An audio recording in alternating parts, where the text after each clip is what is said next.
सुंदर ससुरार पाहुन के लोबर विचार एहन सुंदर ससुरार पाहुन के लोबर विचार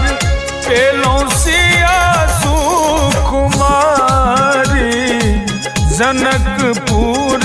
में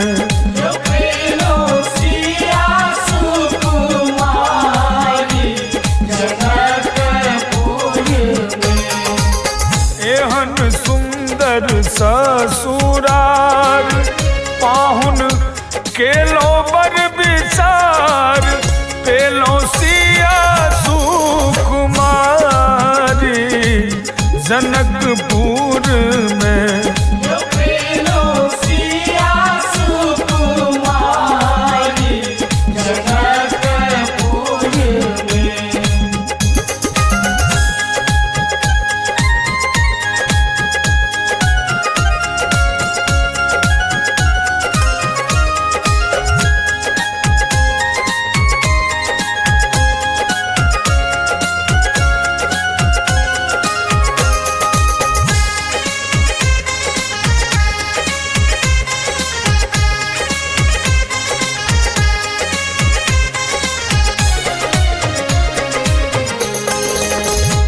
मिथिलावासी नर ओ नार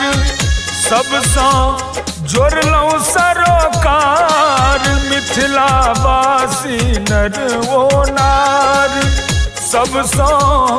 जोड़लौ सरोकार पेलौ सुंदर सरोज सार जनकपुर में यो पेलो सुंदर सरोज सार जनकपुर में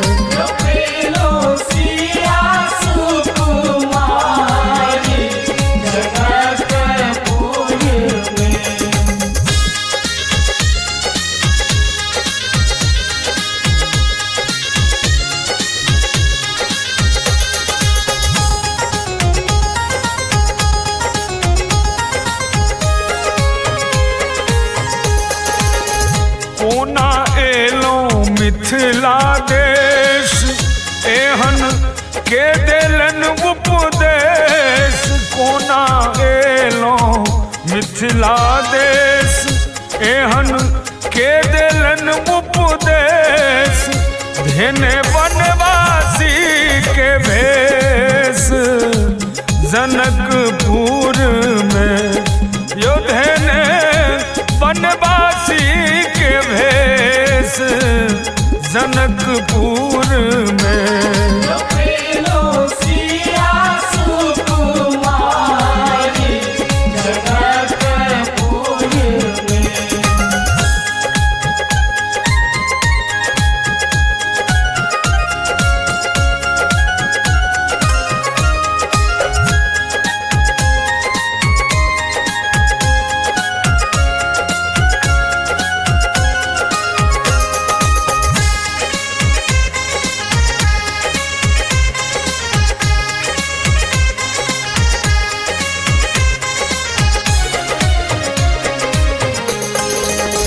भेटल विश्वामित्र सौ ज्ञान पूरल विधि के विधान भेटल विश्वामित्र सौ ज्ञान पूरल विधि के विधान पाहुन बनलो यो भगवान जनकपुर में यो पाहुन बनलो यो भगवान जनकपुर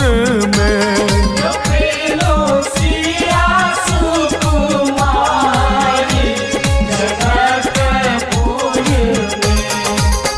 एहन सुंदर ससुरार पाहुन के लोबर विचार पेलो सिया सुकुमारी जनकपुर में